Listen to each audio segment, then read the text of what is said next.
আল্লাহ বলছে বান্দা সত্য সত্য মৃত্যুর যন্ত্রণা আসবে।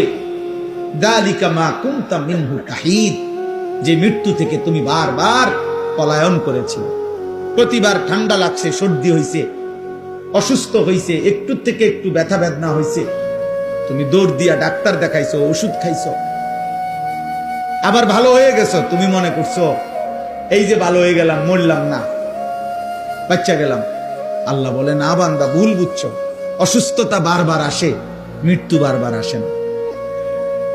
মরণ একবারই আসে, সে আর ফিরায় দেয় না। মাথা ব্যথা, পেট ব্যথা বারবার হইতে পারে, সেটা আবার চলেও যাইতে পারে। তো মরণ বারবার আসে না, আর মরণ কাউকে ফেরত দেয় না। কাজে তুমি মরণ আর জ্বর, মাথা ব্যথারে এক মনে করো না। তুমি মৃত্যু আর পেটের অসুখে এক কথা মনে করো না বান্দা। তুমি এক ভেবো না, বরং সত্য সত্যই মৃত্যু আসবে, মৃত্যুর যন্ত্রণা।